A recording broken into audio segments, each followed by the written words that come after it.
Assalamualaikum warahmatullahi wabarakatuh.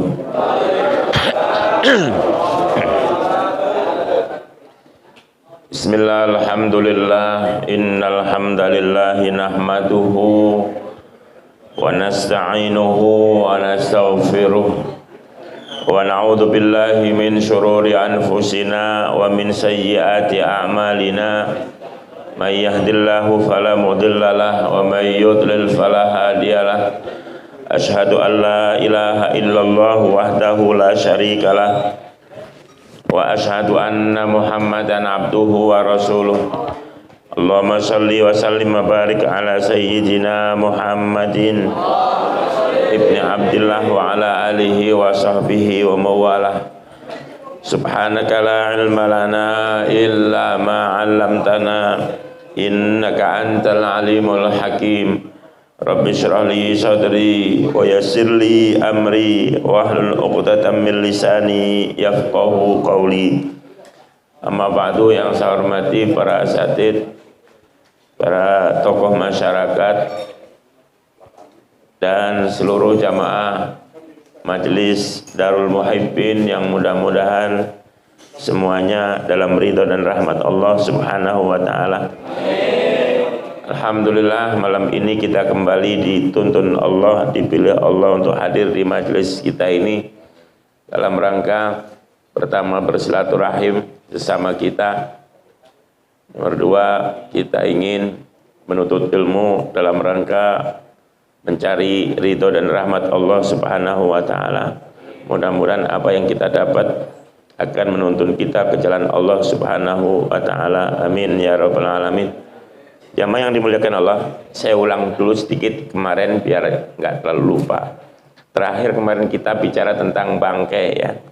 Saya ulang dikit, wa admul maitati wa sya'ruha najisun. Boleh baca najisun, najasun, najasun. Bangkai ya, itu tulang bangkai, rambut atau bulunya bangkai itu semua najis, termasuk apa saja ya. Pokoknya yang ada anggota tubuh bangkai itu semuanya najis. Kukunya, tanduknya ya, termasuk telurnya.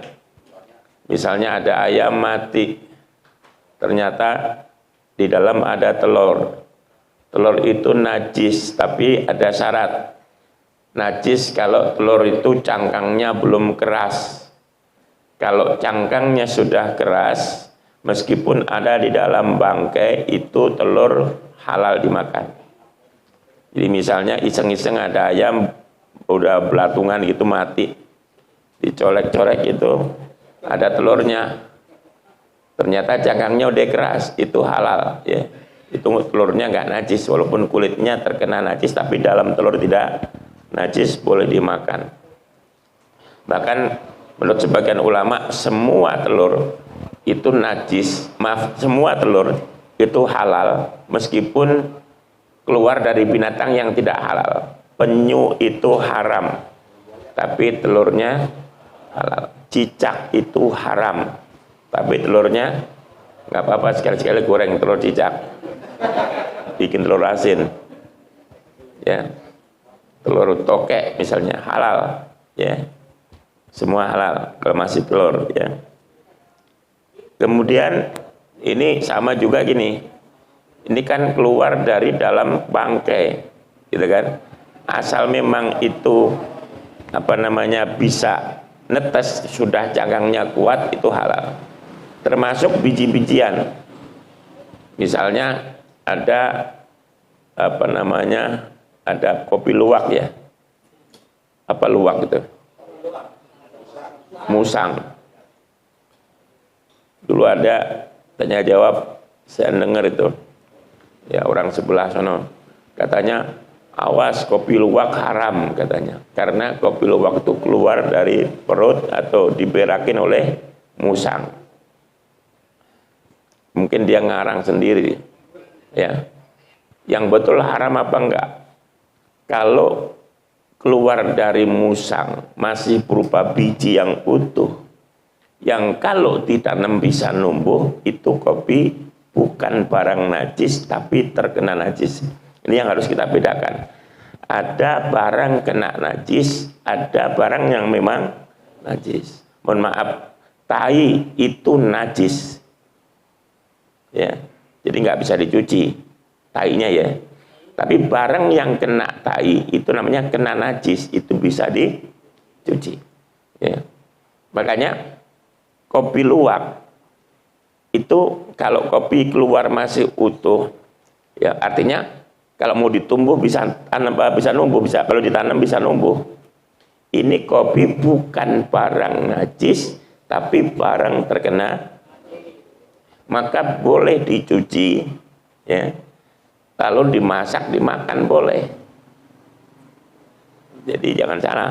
Jadi justru kopi itu yang paling mahal. Kalau asli kopi luwak memang asli, ya.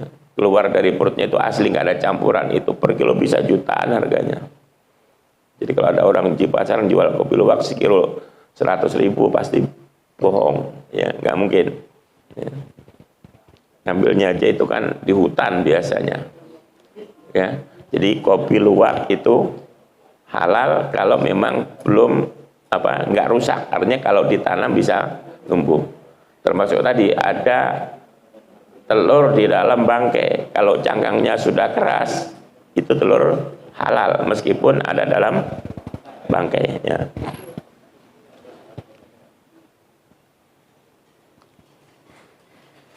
Termasuk lagi halal, ya, itu anak atau janin yang mati di dalam perut ibunya karena ibunya disembelih.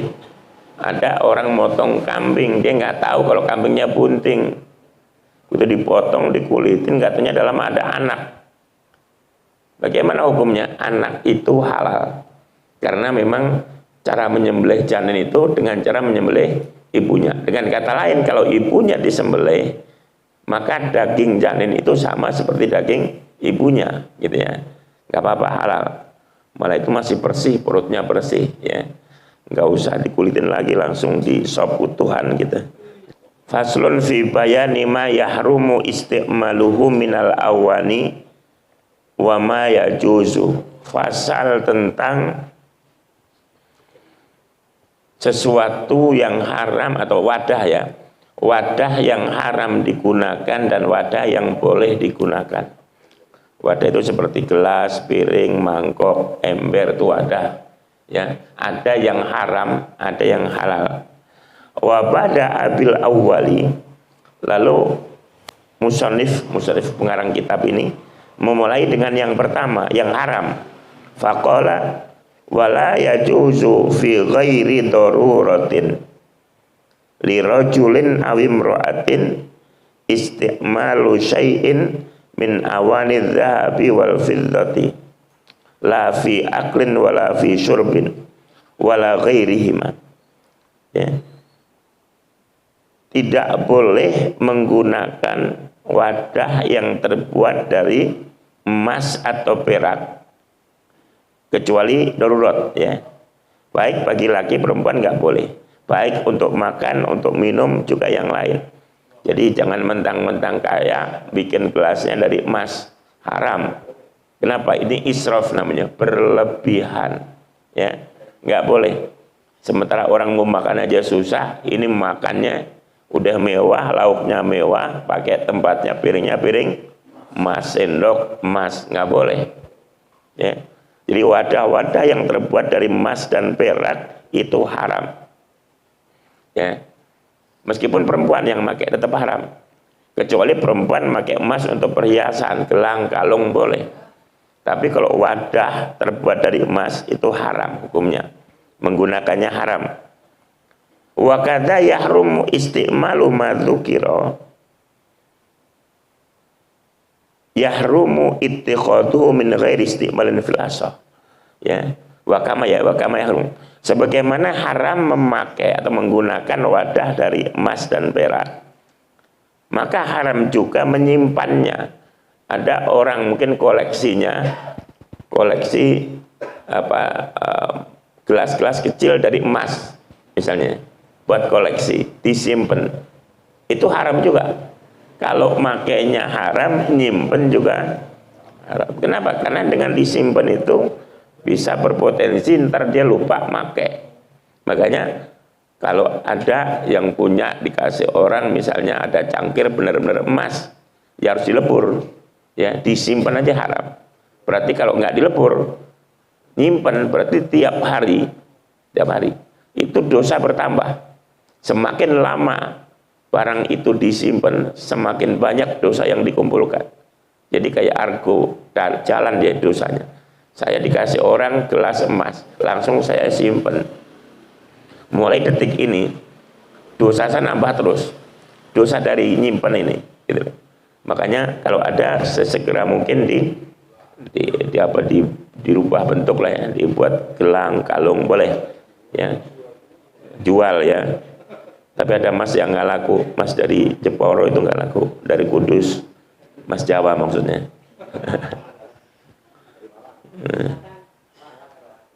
Wa yahrumu aidzon al-ina al-matliyu bidzahabin aw fiddatin in hasala minat tilai syai'un bi ardi apa yu'riduhu. Wow, awalnya apa ya itu? Apa yang betul Pak ini ya, makanya bi ardihi alan nar. Maksudnya apa? Haram juga wadah yang disepuh dengan emas atau perak jika sepuhannya itu tebal sehingga ketika dipanaskan di api bisa meleleh. Jam tangan ini misalnya kalau cuma disepuh tipis ya, ini misalnya warnanya warna emas, tapi ketika dipanggang dipanasin nggak ada yang meleleh, ini nggak apa-apa gitu kan. Yang nggak boleh itu disepuh emasnya tebal sehingga ketika dipanaskan emasnya meleleh, ini yang haram, jadi nggak boleh ya. Tapi kalau misalnya sendok cuma dilapis emas lapisannya dan tipis, ketika dipanaskan tidak sampai meleleh ya, karena cuma warnanya aja emas, itu nggak apa-apa ya. Tapi kalau apa sepuhannya tebal, ketika dipanaskan di api ada yang bisa meleleh, maka itu sudah hukumnya haram. Nanti yang belum jelas silakan ditanyakan. Wa yajuzu istimalu ina'i ghairihima ay ghairi dhahab wal fiddah minal awani an-nafisah ka ina'i yaqutin ya. Sedangkan wadah yang terbuat dari selain emas dan perak ya, itu boleh dipakai meskipun itu adalah wadah-wadah yang mewah. Nafisah itu mewah, seperti wadah terbuat dari yakut ya. Misalnya ada orang punya bikin gelas bahannya yakut, bahannya jamrud misalnya ya, gelasnya aja jamrud ya, dari mutiara boleh, asal bukan emas bukan perak. Nih, wa yahrumu al-ina al-mudabba bidabbati fiddatin kabiratin urfan lizinatin fa ingkarat kabiratan lihajatin jaza ma'al karoha. Dan juga haram wadah yang ditambal dengan tambalan perak ya. Misalnya ada wadah ditambal-tambal, baik tambal itu nambal yang bocor atau nambalnya nambal buat berbentuk bunga gitu ya, ditempel-tempel. Ini kalau tujuannya cuma untuk perhiasan dan tambalannya besar, itu hukumnya haram. Ada gelas ya terbuat dari logam terus ditempel-tempelin perak, kalau tempelannya besar hanya tujuan untuk perhiasan itu haram karena termasuk berlebihan tadi. Tapi kalau ada tujuan ya itu cuma makruh ya, ada tujuan, ada hajat, itu enggak sampai haram. Misalnya ya, ini benar-benar nggak bisa, ada tempat yang rusak ya, wadah atau gelas terbuat dari logam misalnya ya, itu bocor misalnya, satu-satunya yang bisa buat nambel hanya perak itu, terus dipakai walaupun besar boleh, cuma makruh gitu ya, cuma makruh aja, nggak sampai haram. Kesimpulannya apa? Tambalan ya, tambalan perak nih, bukan emas ya, perak tambalan berupa perak itu yang besar, kalau tujuannya cuma untuk perhiasan haram. Tapi kalau tujuannya karena untuk nambal yang bocor ya, dan memang nggak ada bisa yang lain, maka itu cuma makruh. Tapi itu perak ya, kalau emas lain lagi nanti ya.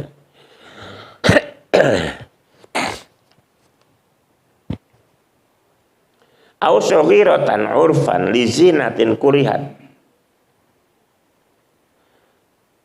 au li hajatin fala tukrahu, atau tempelannya enggak banyak, kecil ya, ditempel-tempelin perak tapi kecil, tujuannya untuk hias boleh tapi makruh ya. Ada tempelan-tempelan kecil-kecil boleh tapi makruh kalau untuk perhiasan. Kecil tapi li hajatin fala tukrahu, kecil tempelannya tapi memang ada kebutuhan, maka hukumnya tidak. Jadi kesimpulannya gini, tempelan emas, maaf perak ya, perak itu ada dua macam, ada yang besar, ada yang kecil. Kalau tambalannya besar hanya untuk perhiasan, haram. Besar tapi untuk ada kebutuhan, ada hajat, makruh. Tambalannya kecil untuk hiasan, boleh tapi makruh. Kecil untuk kebutuhan, hukumnya tidak makruh. Jadi kalau kecil itu antara makruh dan tidak makruh.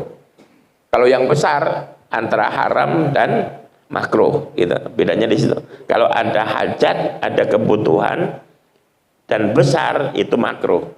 Ada hajat tapi kecil tidak makruh. Untuk perhiasan tapi besar haram. Untuk perhiasan tapi tambalannya kecil cuma makruh, gitu ya. Lah besar kecil ya kita lihat dari umumnya orang aja menilainya bagaimana orang. Kalau kata orang segitu itu besar ya namanya besar. Kalau kecil ya kecil. Lah kalau ragu, ini besar apa kecil ya? Ini niatnya untuk perhiasan tapi ragu ini besar apa kecil. Ketika ragu besar apa kecil, itu dikembalikan dihukumi kecil. Kecil. Kan masalahnya begini ya. Orang ragu ini namanya masih kecil apa sudah besar? Masih kecil. Dalam kaidah fikih itu kalau ragu sudah masih kecil apa sudah besar, kembalikan ke aslinya. Sesuatu itu aslinya kecil. Gitu loh. Apapun. Kalau kita ragu, ini sudah apa belum? Kalau ini kan sudah besar apa belum? Kalau pertanyaan ragu sudah apa belum, kaidahnya jawabannya belum. Ini apa saja? Saya mau sholat maghrib, ragu. Ini sudah masuk maghrib apa? Belum. Maka jawabannya hukumnya adalah belum. Kalau niat sholat, nekat sholat ya, nggak sah. Saya puasa. Ini jam 6 udah maghrib belum ya? Ragu. Bodo amat saya makan. Ini puasanya batal. Meskipun sebenarnya jam 6 itu sudah maghrib. Misalnya nih, hari ini misalnya maghrib jam 6 kurang 3 menit. Maghrib jam 6 kurang. Cuma ketika jam 6 itu saya ragu. Udah maghrib apa belum? Akhirnya udah saya maksa makan aja. Begitu makan ternyata memang sudah itu batal tetap puasanya. Kenapa? Nggak boleh ibadah dengan ragu. Ragu nggak boleh.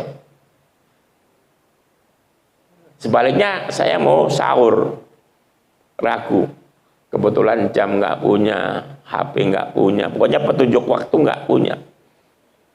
Ini sudah subuh apa belum, ragu. Itu boleh makan sahur, segera makan, habis makan langsung tidur. Maksudnya apa langsung tidur? Biar akhirnya tetap nggak tahu.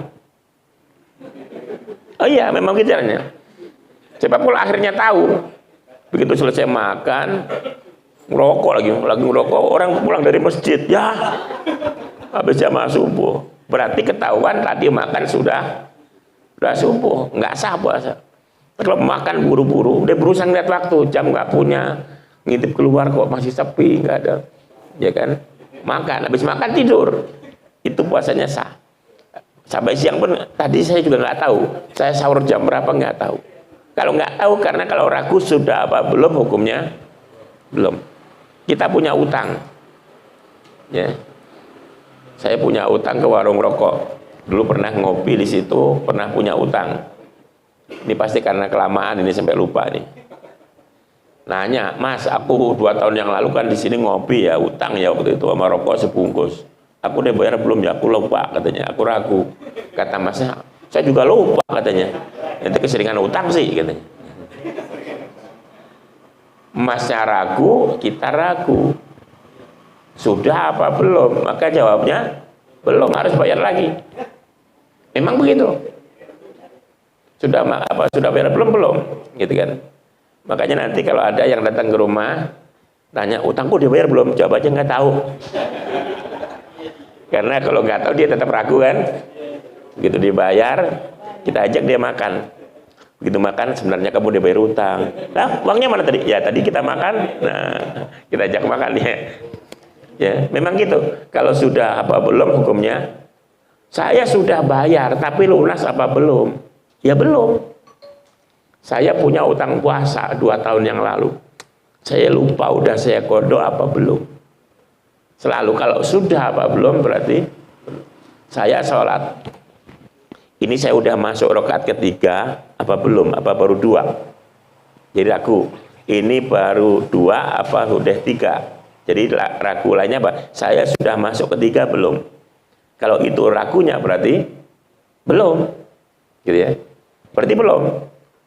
Kalau belum berarti ini dianggap kedua gitu loh. Ini sudah ketiga apa?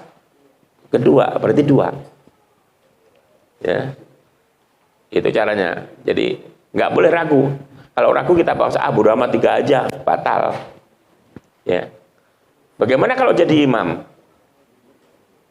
Kita jadi imam, ragu.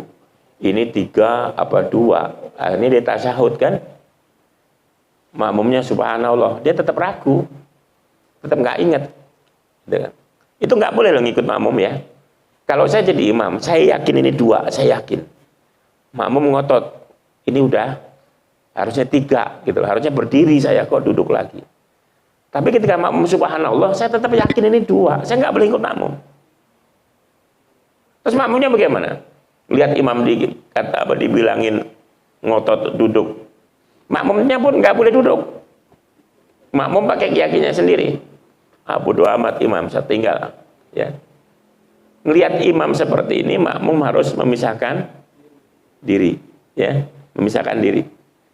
Saya niat memisahkan diri dari imam, udah lepas, teruskan sendiri.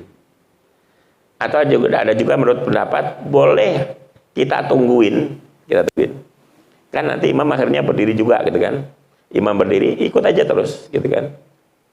Terus gimana kalau saya sudah 4, imam masih nambah? Ya tungguin sambil duduk. Sekitar untuk salam bareng dengan imam, itu boleh. Kita tungguin sambil duduk tasyahud. Tapi kalau mau repot, udah tinggal aja. Ini repotnya jadi imam ya. Imam itu harus tahu ilmunya. Satu, imam itu nggak boleh lama-lama. Ini mentang-mentang hafal Quran, kadang-kadang 1 rakaat 1 halaman. Itu imamnya mungkin nggak pernah ngaji bab jadi imam. Dia cuma modalnya bacaannya bagus, hafal Quran, tapi fikihnya 0. Makanya orang yang paling berhak jadi imam itu orang yang bukan suaranya yang paling bagus, bukan. Yang paling ngerti fikih. Ada orang suaranya fales tapi alim fikih. Lebih berhak jadi imam dibandingkan suaranya bagus tapi nggak pernah ngaji fikih. Sekarang ini saya sering. Ya, kadang-kadang buru-buru kita, masjidnya pinggir jalan raya gitu, di Pantura kita buru-buru, nggak taunya yang dibaca suratnya panjang. Ya, saya pikir udah nih rakaat kedua ini pendek kali ya, rakaat kedua Ar-Rahmanu 'allamal Quran. Masya Allah. Kalau ada imam seperti ini, makmum boleh memisahkan diri dan tidak kehilangan pahala jamaah. Ya, makmum punya hak. Harusnya kalau masjid pinggir jalan itu ya udahlah, kulullahu ahad lah. Ya, ini enggak pakai Ar-Rahman 'allamal Quran. Saya buru-buru, boleh. Saya dalam hati niat dulu. Saya niat memisahkan diri dari imam. Terus udah rukuk sendiri, sujud sendiri, salam, selesai. Ini saya tidak kehilangan pahala jamaah yang 27 itu. Kenapa? Ini bukan salah saya, salahnya imam. Ya. Jadi kita ada imam baru rakaat pertama lama banget, udah mufaroh aja semuanya. Dia salam nggak ada orang di belakang. Dulu pernah ada sahabat, saya namanya lupa ya. Sahabat ini di kampungnya itu udah jadi imam, udah jadi imam. Tapi imam ini dia nggak mau ketinggalan jamaah dengan Rasulullah. Akhirnya dia bilang, tungguin di masjid, saya mau jamaah sama Rasulullah dulu. Setiap habis salam di belakang Rasulullah sholat, dia lari pulang ke kampungnya, sholat lagi. Ini termasuk yang dipakai dalil bahwa kita sholat itu boleh diulang. Kita habis sholat maghrib di masjid, pulang terus ngimamin istri, boleh, sunat hukumnya. Ya, sholat isya 2 kali habis jamaah di masjid atau di musola, pulang jadi imam di rumah, boleh. Ini terjadi zaman Nabi. Cuma imam ini ketika jadi imam itu lama, sampai akhirnya makin lama jamaahnya di kampung itu makin sepi masjidnya. Dia ngadu ke Rasulullah, Rasul, di kampung saya kok orang ini. Akhirnya Rasulullah tanya, kenapa? Ternyata kata orang-orang kampung, habis Rasul kalau jadi imam surahnya panjang banget katanya. Akhirnya yang disalahkan siapa oleh Rasul? Imamnya. Imam itu harus ngikuti apa maunya makmum.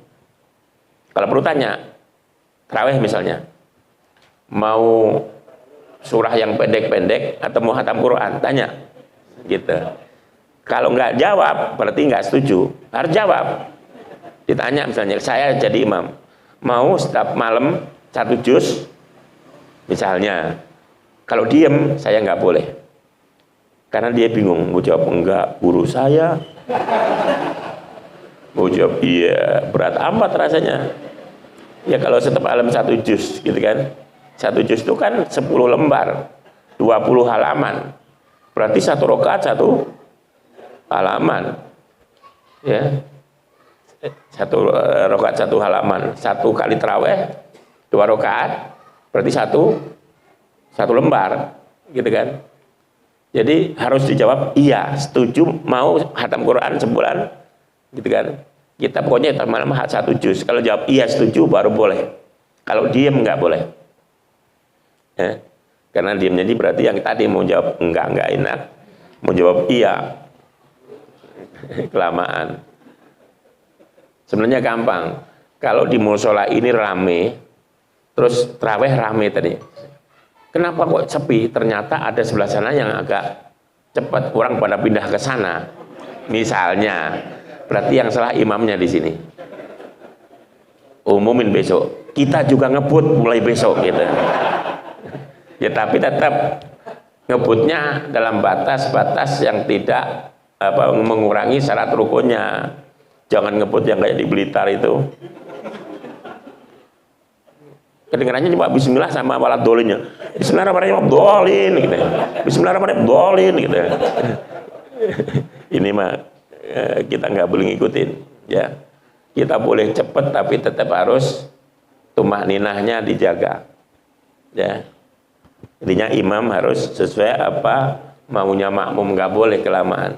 Jadi imam lama-lama itu kalau kata guru saya dulu, kalau ada orang ngimamin lama berarti nggak belajar fikih. Nabi itu kalau jadi imam, itu sholatnya cepat. Tapi kalau Nabi sholat sendiri itu berdiri sampai kakinya bengkak. Ini imam sekarang kebalik, pas ngimamin lama banget. Pas sholat sendiri, lu maunya apa, Mam? Dipuji orang. Salah ya, yang bisa jadi imam. Udahlah, yang penting kalau jadi imam itu makmumnya ridho, imamnya ridho, sama-sama ridho. Ini pertanda yang akan diterima oleh Allah SWT. Bahkan salah satu imam yang makruh itu imam yang tidak disukai makmumnya. Ya. Imam yang makruh jadi imam itu seseorang yang tidak disuka oleh. Jujur saya pernah dulu di pesantren gitu kan, begitu mau terawih gitu, begitu imam, ya imamnya dia Ustaz Anu gitu kan, bakalan lama ini gitu kan. Yang begini makruh jadi imam.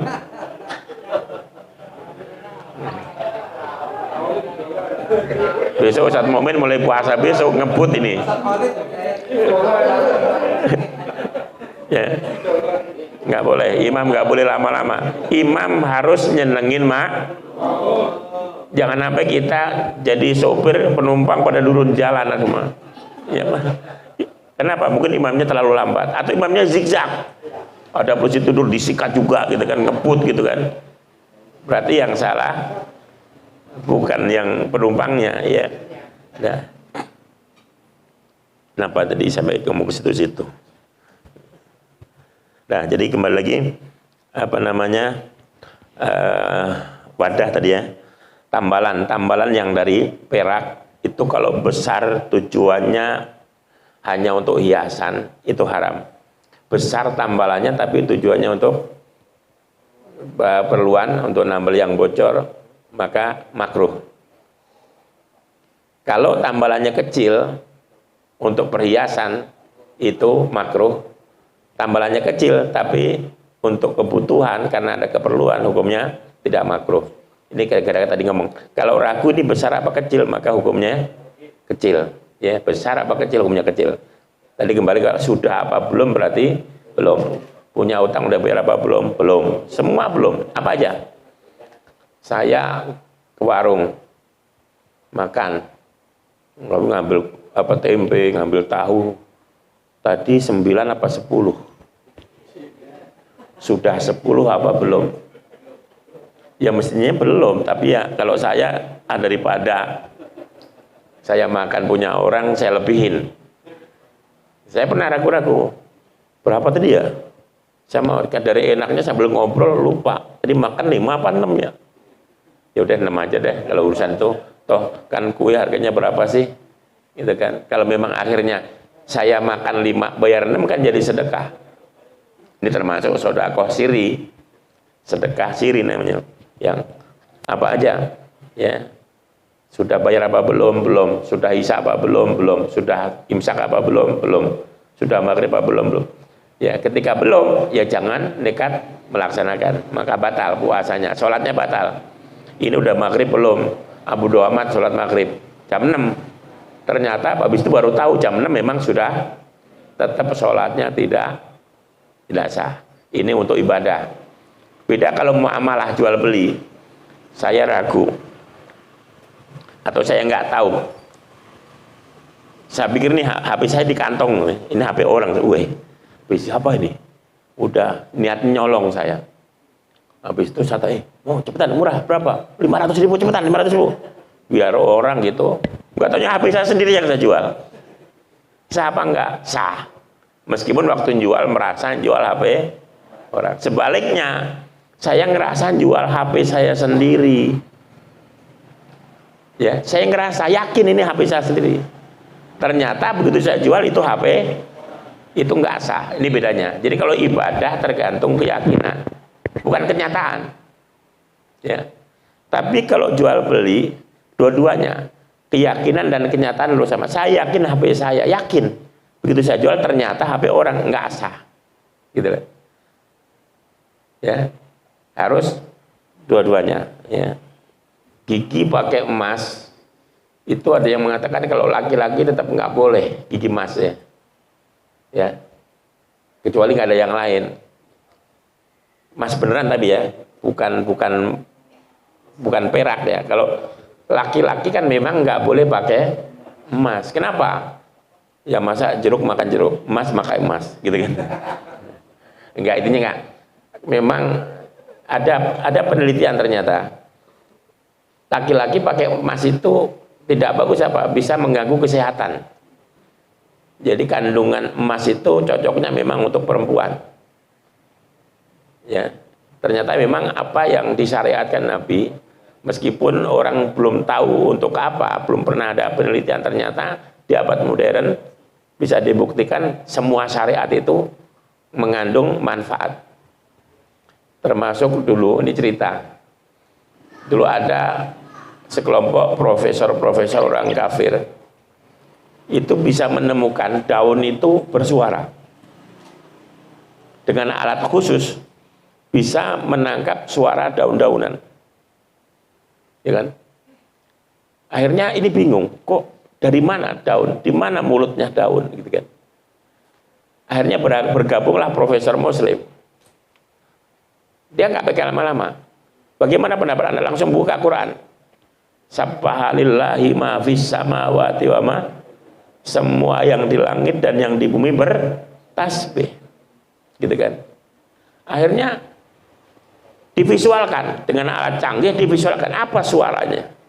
Yang dibaca oleh Daudin itu apa, ada suara tapi nggak jelas. Ternyata begitu divisualkan pakai layar, tulisannya apa? Allah, Allah, Subhanallah, Allah. Itu yang dibaca oleh Daud. Artinya apa? Bahwa sabbahalillah, semua bertasbih. Yang mungkin waktu itu orang, gimana daun bertasbih, gitu kan. Ternyata di akhir zaman itu bisa dibuktikan. Termasuk minuman ini, kalau dibacain bismillah, ini orang Jepang neliti. Minuman dibacain bismillah, maka ini bereaksi positif. Penyakit mati dan seterusnya, bahkan jadi obat. Tapi sebaliknya kalau dikatain anjing, anjing, anjing, ini reaksinya jelek. Maka kalau seorang sering minumnya, sebelum minum, anjing lo diminum, lama-lama sakit. Coba aja. Minimal lama-lama gila dia. Iya, ini boleh dibuktiin. Kita mau minum, mau makan langsung kita aja katain dulu, ya. Babi lu, anjing lu, gitu. Terus makan. Kita mau minum begitu. Ini beda kalau ketika ini dibacain bismillah, ya. Dan ini ternyata sudah bisa ditemukan, ya. Jadi kembali lagi, emas itu nggak boleh dipakai laki-laki. Yang punya cincin emas harus dibuka, ya. Jangan dipakai lagi, ya. Boleh disimpan kalau emas, yang nggak boleh tadi wadah, ya. Kalau emas itu kenapa boleh disimpan? Karena masih bisa dipakai istrinya misalnya atau apa. Yang jelas laki-laki nggak boleh pakai kalung emas, gelang emas, nggak boleh. Ada orang punya utang terus mati, ya kan? Kesimpulannya itu kan, Pak Mukmin habis pinjam 50 juta ke saya, meninggal. Misalnya, jangan amin, jangan. Ya, Ustadz Mukmin minjem terus meninggal. Begitu saya bilang sama ahli waris nggak mau bayar. Mana saksi, mana kwitansi, karena nggak ada, nggak mau bayar. Ya, memang sebenarnya yang wajib bayar utang itu adalah ya yang utang, ya Pak Mukmin yang harus bayar, ya kan? Kalau ketahuan memang ada bukti Pak Mukmin punya utang, maka ahli waris yang harus bayar. Itu pun kalau Pak Mukmin punya warisan, ya. Artinya Pak, warisan ini nggak boleh dibagi sebelum hutang-hutang mayit dibayarin semua. Jadi haram membagi warisan sebelum dilunasi hutang. Baik hutang kepada Allah, apa hutang kepada Allah tuh? Misalnya dia belum pergi haji padahal orang kaya, maka harus dihajikan dulu. Caranya gimana? Minta tolong orang untuk haji badal namanya. Yang melakukannya harus orang yang sudah pernah pergi haji, tolong dibiayain untuk haji atas nama almarhum. Atau utang lagi kepada Allah apa? Mungkin belum bayar zakat, zakatnya keluarin dulu. Atau dia pernah wasiat, wasiatnya keluarin dulu. Ya. Utang kepada manusia, lunasin dulu, baru sisanya boleh dibagi oleh ahli waris, gitu kan? Gimana keluarga yang nggak mau bayar utang? Ya kalau memang nggak ada bukti, ya keluarga berhak tidak membayar, gitu lah. Lah kalau nggak begitu, nah semuanya ngaku, ya kan? Jadi makanya di Quran itu idza tadayantum bidainin faktubuh, ini Al-Quran. Jika kalian saling berhutang maka catat. Ada kwitansi, utang piutang itu perintah Al-Quran. Kenapa? Menghindari yang seperti ini. Ya, jangan malah diam-diam. Ya, minimal kalaupun kita nggak bilang sama istri, takut istri ngomel, ada kwitansi di lemari itu diumpetin. Jadi kalau kita mati, istri buka-buka berharap dapat simpanan duit, katanya nemu kwitansi utang. Kata istrinya, mampus loh. Ya, maksudnya apa? Biar ada bukti untuk menagih gitu. Jadi utang piutang itu catat. Atau mungkin kita utang, mungkin nggak ada kwitansi, minimal di lemari itu ada buku kecil catatan utang kita. Nanti kalau kita mati biar ahli waris tahu. Oh, bapak saya punya utang di warung rokok sana 2.000 di. Karena kalau sampai kita mati ninggal utang, kata Nabi, ruhul mukmin mu'allaqatun hatta bidainihi hatta yuqdu anhu. rohnya orang mukmin itu mu'allaqah, bergantung antara langit dan bumi. Di bumi enggak, di langit juga. Bahasa seremnya gentayangan itu roh. Kenapa? Oleh hutangnya, tergantung oleh hutangnya, terhalang oleh hutangnya, sampai hutang itu dilunasin.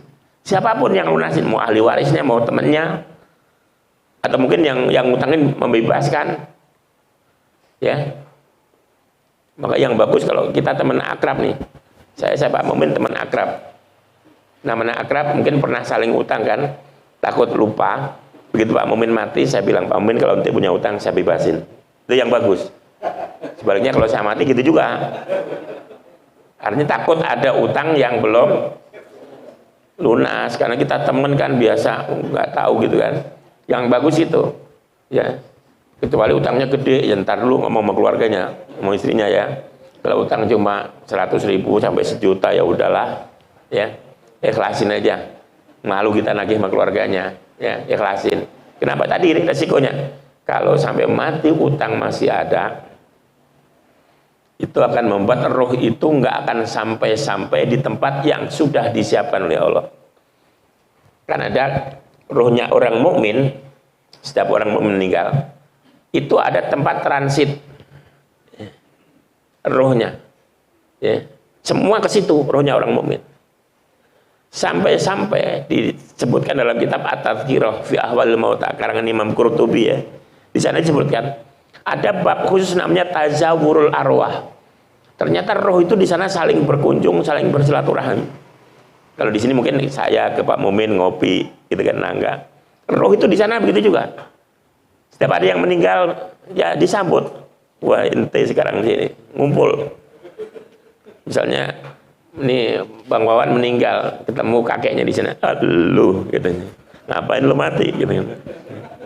Berantem lo, cemen lo, gitu kan, sama kakeknya digituin balik. Terus ditanya, si Anu mana? Si Anu siapa kong? Itu si temen, lah udah duluan. Nah nggak ada. Ini jangan-jangan nyangkut utang ini. Iya bisa. Udah berangkat duluan tapi nggak nyampe. Ternyata utangnya banyak. Maka hati-hati. Utang itu hati-hati betul. Nabi itu, kalau ada sahabat meninggal tanya, punya utang nggak? Kalau punya, kata Nabi, sahabat ente deh sholatin, ente sholatin. Tetap dia sholatin, tapi Nabi nggak ikut. Nah, sampai suatu ketika ada sahabat meninggal, ditanya punya utang banyak. Kata Nabi, ya udah. Nggak lama Jibril turun bisikin, Muhammad, utangnya dilunas. Terus ya udah lunas. Tadi saya menjelma, suruh Allah saya menjelma jadi manusia. Saya tahu di mana aja utangnya, banyak memang. Tapi udah saya bayarin semua, udah lunas. Akhirnya Nabi mau nyolatin. Dan Jibril pun tetap ikut sampai ke kuburan. Selesai nguburin, Nabi juga ikut sampai kuburan. Nabi nanya Jibril, ini sahabatku yang satu ini hebat sekali. Utangnya sampai dilunasi langsung oleh Allah Subhanahu wa Ta'ala. Ya, nggak usah nanya Jibril punya duit dari mana ya. Kok Jibril bisa punya rupiah misalnya? Ya itu urusan. Ya, akhirnya Jibril kita, ini umatmu ini memang utangnya banyak di mana-mana, tapi dia udah bekerja keras. Peras keringat, banting tulang, asal punya duit dikit buat nyicil utang. Asal punya duit dikit nyicil utang. Sampai mati belum lunas juga. Jadi bukan karena sembrono, bukan. Utangnya banyak untuk kebutuhan yang pasti, yang jelas, terus dia udah nyicil, asal dapat. Enggak foya-foya, punya utang, bukannya bayar utang ganti HP. Bukannya bayar utang, katanya nggak punya duit, statusnya ada di puncak. Maka nggak malu, kemarin ditagih utang nggak punya duit katanya. Statusnya lagi ada di puncak. Jalan-jalan malah. Ya, ini orang nggak, umatnya Nabi ini nggak, udah berusaha kerja keras. Ditambah lagi, ada tambahnya, yang penting ini, tiap malam umatmu ini selalu membaca surat Ikhlas 100 kali. Ya, qul huwallahu ahad Allahus samad lam yalid wa lam yulad wa lam yakul lahu kufuwan ahad. Tiap malam baca 100 kali. Berkah surat Ikhlas yang dibaca itulah Allah utus saya untuk ngelunasin utang. Ya, ini harus utuh memahami ya. Jangan cuma ikhlas doang dibaca. Utangnya mana-mana nggak dibayar sengaja, itu beda lagi. Itu yang ada malaikat gemes ntar itu. Ya, sengaja utang, sengaja tidak pernah keluar Allah SWT tiap malam. Tapi ngutang lagi nggak bayar lagi ngutang. Beda. Ini tadi kan sahabat itu berusaha membayar dan bener mau. Nggak lu hidup mewah-mewah padahal punya utang nggak. Berusaha bayar, akhirnya sampai meninggal belum lunas. Maka kalau ditanya malaikat kan tinggal gampang jawabnya. Lu mati utang banyak, ya salah lu. Kenapa belum lunas lu ambil? Ya kan? Kan saya bayar, saya cicil. Ente tungguin dah pasti lunas juga kan? Ya bilang sama Israel. Beda kalau orang nggak pernah bayar utang, ya punya duit, punya utang nggak pernah bayar, ya itu resikonya nanti kayak itu. Biar keluar wahat tiap malam nggak mempan, ya yang turun bukan Jibril, Israel juga. Ya. Nah jadi utang itu satu. Nomor dua di masalah utang. Utang itu kalau belum ada kita paksa kita tagih dosa. Pak Muin punya utang sama saya, asal saya tagih belum punya. Memang belum punya, betul belum punya. Itu nggak boleh kita nagih gini. Bodoh amat, mau duit setan kayak kita harus ada besok. Nah ini nggak boleh, nagih utang ini nggak boleh. Harus ada itu nggak. Jadi fanadhiratun ila maisarah. Kata Quran, tunggu sampai dia mampu. Karena memang ngutangin itu tadinya kan memang karena kasihan gitu kan. Ngutang ini karena kasihan. Jangan sampai pahala kita kasihan ini habis gara-gara kita tuntut kayak tadi itu. Pokoknya besok harus ada, terserah mau duit dari mana, nggak boleh. Jadi nagih begitu. Sebaliknya orang yang punya utang nggak bayar-bayar itu juga dosa. Sampai-sampai saya janji mau bayar utang hari ini, duitnya ada, bukan bayar utang, saya malah pergi ke Surabaya. Ini selama pergi ke Surabaya ini saya dianggap maksiat, sehingga saya tidak boleh sholat jamaah qashar, karena jamaah qashar itu hanya boleh untuk orang yang tidak Saya pergi ke Surabaya maksiat. Kenapa maksiat? Saya janji mau bayar utang, duitnya ada, bukan bayar utang malah berdosa. Jadi kalau sampai kecelakaan di jalan, mati sedang dosa, sedang maksiat, suul. Kalaupun buru-buru, mendadak atau darurat, minimal ngasih tahu, Pak Mumin, maaf ya duit ada. Ini tapi cash duitnya, gitu kan, nggak bisa saya transfer. Tapi saya harus pergi, karena saudara saya saya harus ke bandara. Kata Pak Mumin, ya udah nggak apa-apa, pergi aja lah, baru. Itu perginya nggak dosa, minimal ngasih tahu lah. Jangan sampai dia nungguin dari pagi mana dia yang janji ini, sampai capek tidur lagi bangun lagi, ya kayak Mbak Surip bangun tidur tidur lagi, nggak datang apa rasanya gitu. Udah gitu HP dihubungi nggak bisa lagi. Yang namanya orang di pesawat kan HP-nya dimatiin. Ini orang kurang ngajar, kata Mbak, janji dari pagi sampai jam 4 sore gini hari nggak bisa, HP-nya mati lagi. Ke rumahnya digembok lagi gitu kan. Itu bikin jengkel. Jadi itu haram. Makanya utang itu kalau bisa jangan, kecuali memang urusannya penting ya, anak sakit, biaya sekolah misalnya, masih tidak apa-apa. Tapi kalau sekedar pengen jalan-jalan doang, yang lain pada mau ke puncak, kita nggak punya ngutang, kalau bisa jangan. Ya, harus bisa dibedakan mana keperluan, ya, kebutuhan dan mana cuma keinginan. Saya mau beli sarung, sudah butuh belum? Ya kan? Misalnya ada orang mau beli sarung, sarungnya ada dipakai sholat cukup, gitu kan? Ada sarung model baru, ini harus bisa dibedakan. Ini butuh apa pengen? Cuma pengen, ntar dulu kalau pengen, ngapain ngutang, kecuali duitnya ada, terserah ada ya. Kalau ngutang nggak usah, cuma pengen doang kok, toh sarung yang ada juga nggak pernah dipakai, ke masjid juga kagak. Sebenarnya kalau cuma kunut dan nggak kunut itu sebenarnya nggak perlu diperbesar. Ya, di antara 4 mazhab ini ada Imam Malik yang tidak kunut, kalau nggak salah Imam Hambali juga sama.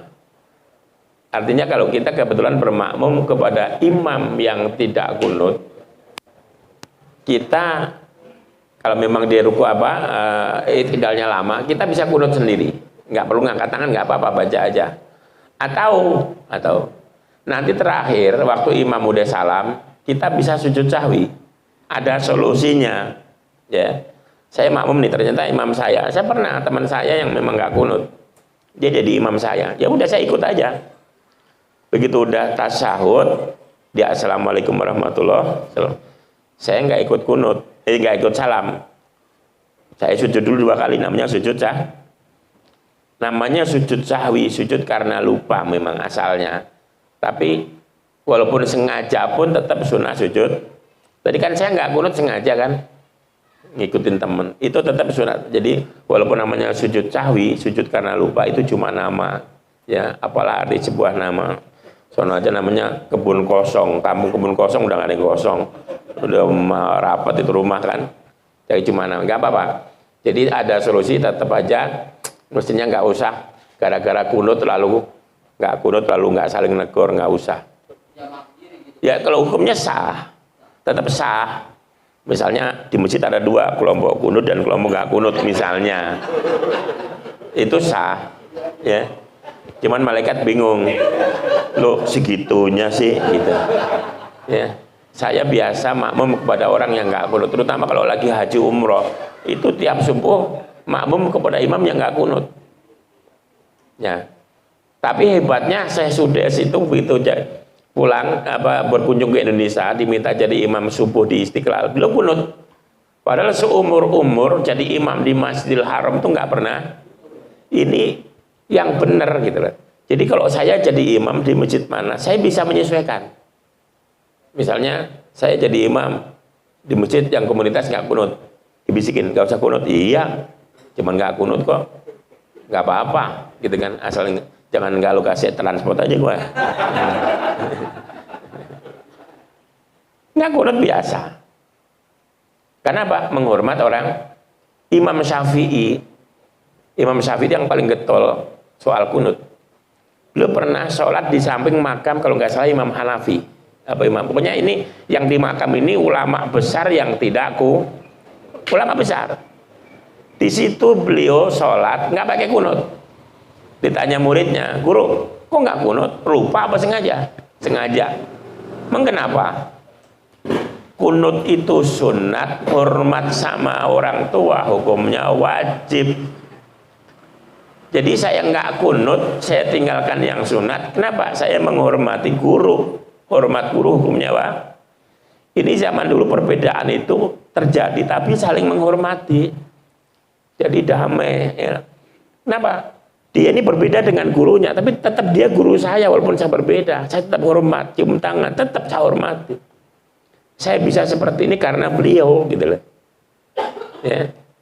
Jadi Imam Syafi'i itu begitu. Meskipun beliau kunut, di saat beliau ada di komunitas orang nggak kunut, saya yakin nggak kunut juga.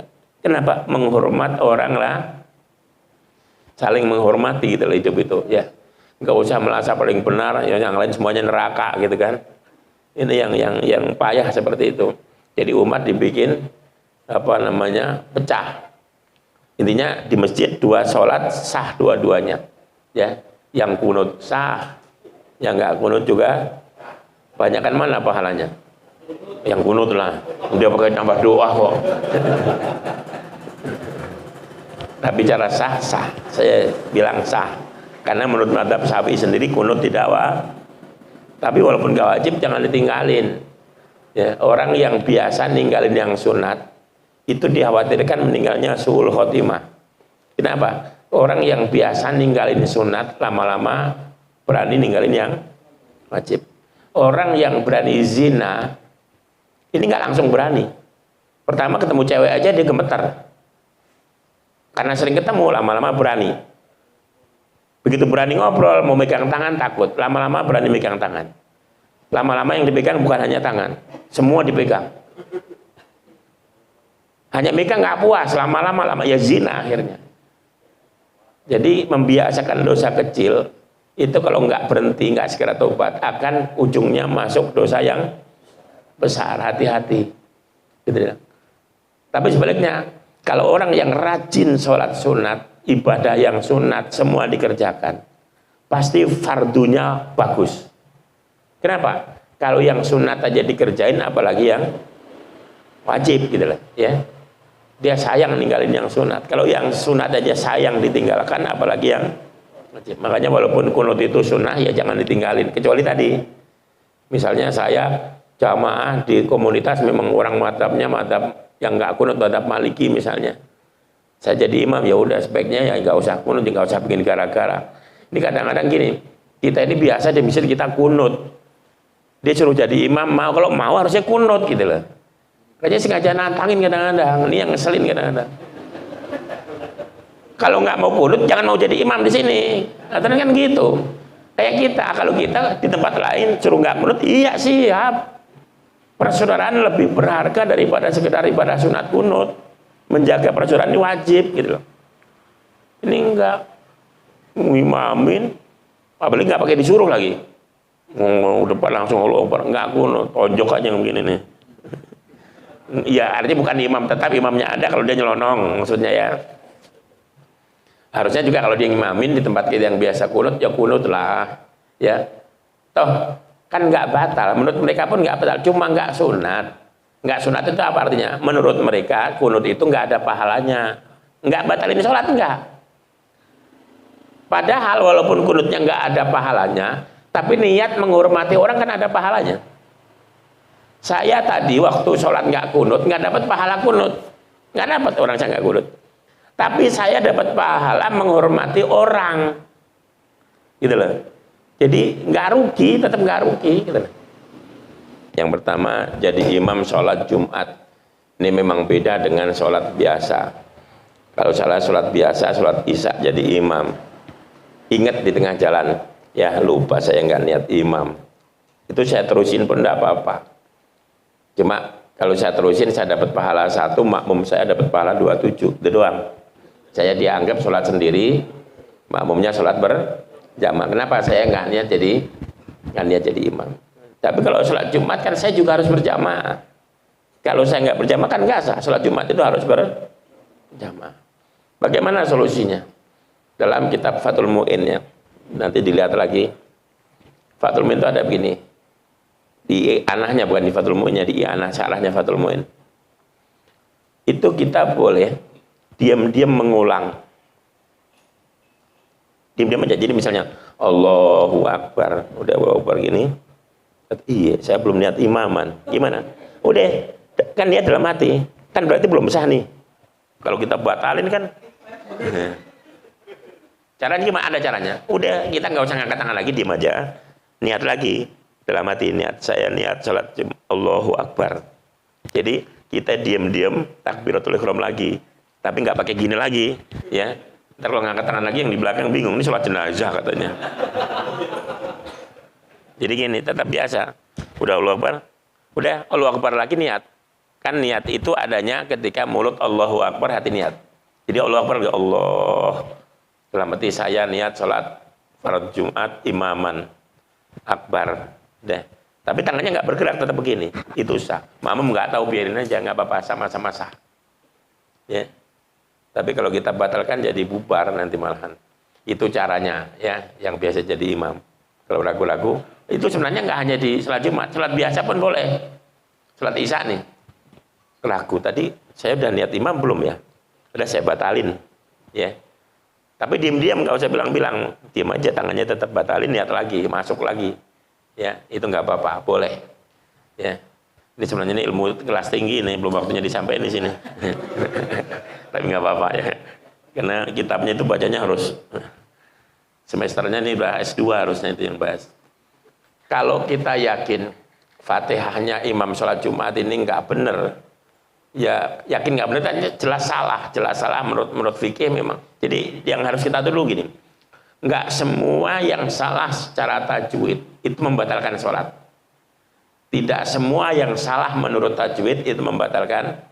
Ada yang menurut tajwid salah, tapi untuk sholat masih dimaafkan. Contoh, iyyaka na'budu dibaca iyyaka na'budu. Itu kalau fikih masih boleh. Walaupun menurut tajwid Quran mana dia kena Buddha. Dari semenjak zaman kita dulu ya anak budu kan. Tapi boleh. Misalnya nih, iya karena Buddha wa iya. Nah, kenapa? Itu nggak merubah arti. Beda kalau iya kan dibaca iyaki. Iyaki na'budu wa iya. Ini batal. Ya. Jadi pertama tetap harus ngaji fikih dulu. Mana bacaan yang secara fikih tidak membatalkan sholat. Kalau imam misalnya, iya karena Buddha, kita terus, nggak apa-apa.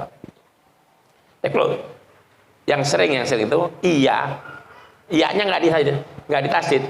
Iya karena Buddha, iya, itu salah. Kalau iya karena butuh, pakai tasdid, iya kah. Hanya kepada engkau kami menyembah. Wa iya karena stain, dan hanya kepada engkau kami minta tolong. Kita dibaca iya karena budu, kepada kendang kami menyembah. Kendang artinya. Ada yang mengatakan dau syamsi, sinar matahari. Artinya bukan Tuhan. Kalau dibaca iya tanpa tasdid, artinya dia mengaku nyembah kepada selain Tuhan, nyembah kepada selain Allah. Lah itu batal. Lah kalau melihat seperti itu ya kita mufarokoh lah. Kita mufarokoh, kita batalkan. Kalau masih mungkin ada Jumatan yang kita kejar, kalau enggak ya udah sholat duhur kita.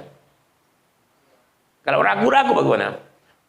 Imamnya ini bacaan meragukan, ya udah ikut aja terus, nanti habis itu sholat duhur lagi. Ya, jadi kalau ragu-ragu tambah sholat duhur. Kayak misalnya nih Jumatan yang menurut mayoritas ulama harus 40 orang. Ada yang membolehkan cuma 4 orang, 12 orang. Akhirnya Jumatan cuma 12 orang. Gimana? Ya udah tetap Jumatan. Habis sholat Jumat diulang sholat duhur. Itu solusinya. Kalau keluar tapi masih ada, walaupun jauh masih bisa. Masih bisa. Ya harus keluar karena zaman Nabi sendiri dulu masjid itu cuma satu. Jadi orang berangkat ke masjid itu bisa jalan kaki bisa 1 jam. Zaman Nabi ya. Zaman Nabi itu masjid itu ulang jauh-jauh. Jadi kecuali begini ya. Saya berada di satu tempat, ya. Saya berada di satu tempat yang saya nggak mendengar adzan dan di situ nggak ada. Misalnya nih, saya lagi kerja di tengah perkebunan di hutan misalnya. Tapi memang ada saya tinggal di situ. Berhari-hari saya tinggal di situ. Terus saya nggak dengar adzan. Itu ada ulama yang mengatakan nggak wajib Jumatan kalau nggak dengar adzan. Ya. Saya camping, bikin kemah di atas Gunung Bunder. Nggak kedengaran adzan dari atas. Berangkat misalnya dari hari Kamis, nginep malam Jumat, sampai Jumat. Jumat nggak dengar adzan. Gimana kita sholat nggak di atas gunung? Nggak usah.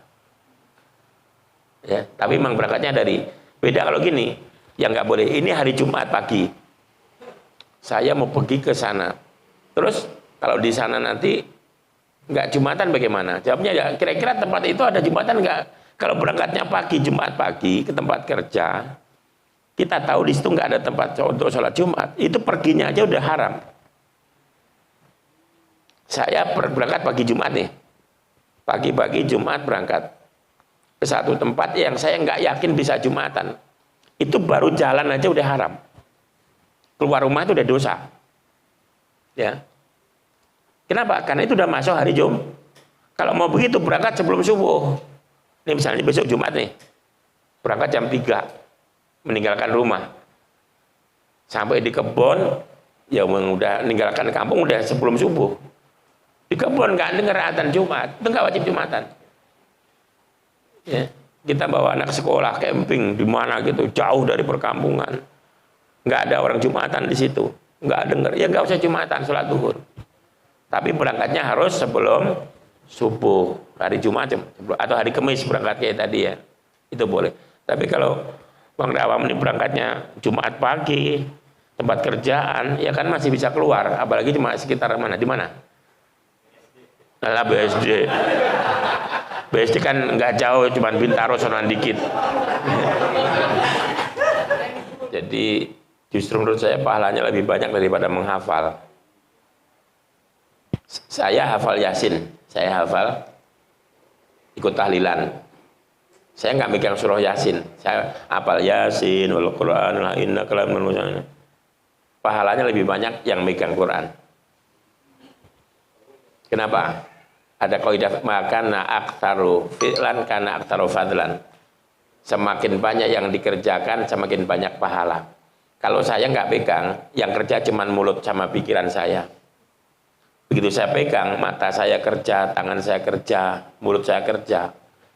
Tangan dapat pahala, ya kan? Mata dapat pahala. Yang tadi kalau saya baca Yasin gini lepas, kan tangan nggak dapat pahala, mata nggak dapat. Dengan begini dapat. Jadi misalnya nih saya ada Quran gede, ya memang itu kalau pengen hatam Quran dalam sholat, kita baca, gitu kan? Itu pahalanya lebih. Kenapa lebih? Ya karena mata kita ikut kerja mata kita, ya itu lebih bagus. Makanya pahalanya lebih bagus daripada yang menghafal, ya itu sah ya dan sangat bagus. Saya jadi lagi pengen dari kemarin udah lihat-lihat di toko online itu ada yang jualan kan itu apa namanya mejanya itu, yang dudukannya itu sama Qurannya sekalian. Kenapa? Saya belum pernah hatam baca Quran dalam sholat. Saya pengen hatam Quran dalam, ya masa sih 4 tahun 5 tahun nggak hatam juga, itu dibaca ambil sholat.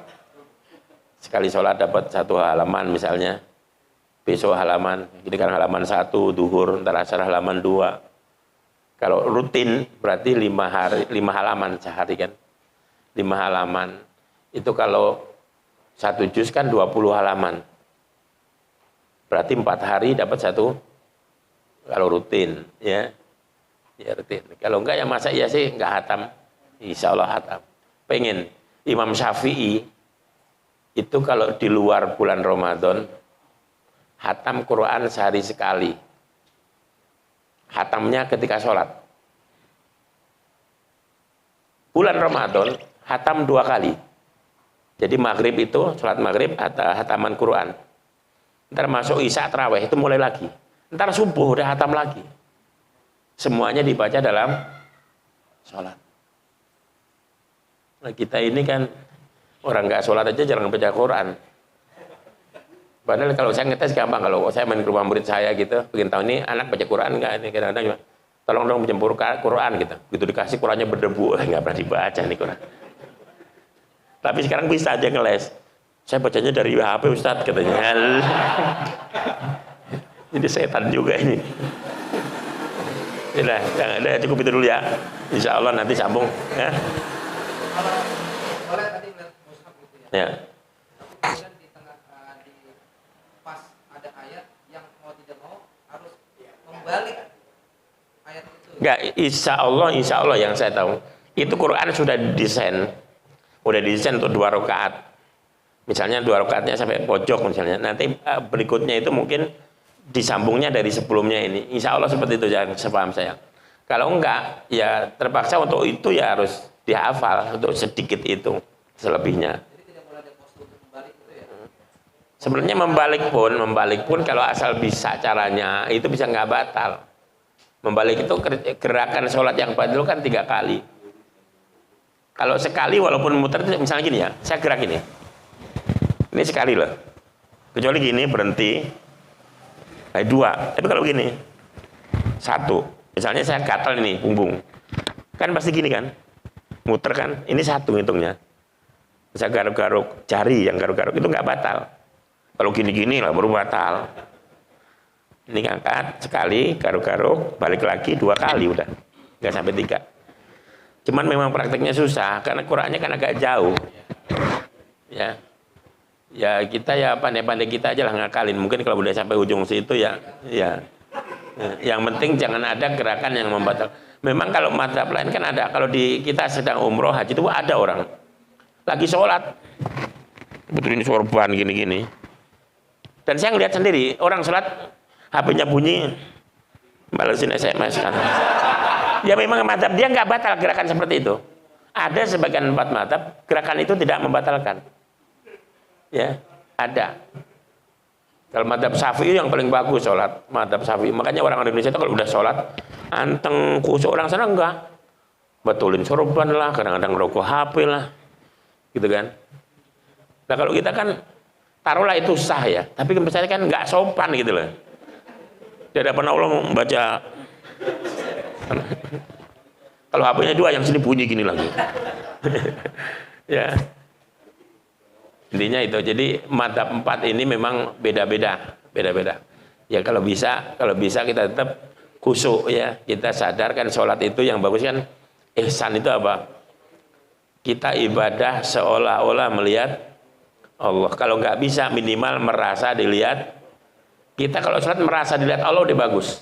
Ya, merasa Allah melihat kita gitu. Insya Allah kita nggak mau macam-macam. Ya, nggak ada orang sholat ngelirik ini.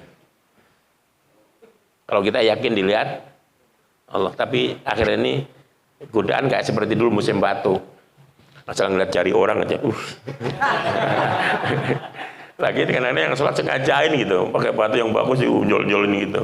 Aturan kalau lagi musim batu waktu itu kalau punya batu bagus kantongin, jangan dipakai. Ini kita di sebelahnya jadi ngelirik batu dia. Ya, itu aja kurang lebihnya mohon maaf. Mudah-mudahan ada manfaatnya. Mudah-mudahan Allah berikan banyak umur. Allah terus tetapkan kita untuk istiqomah di jalannya. Itu terus ngaji sampai ajal menjemput kita. Mudah-mudahan kita semua dalam husnul khotimah. Wallahul muwaffiq ila aqwamit thoriq. Assalamualaikum warahmatullahi wabarakatuh.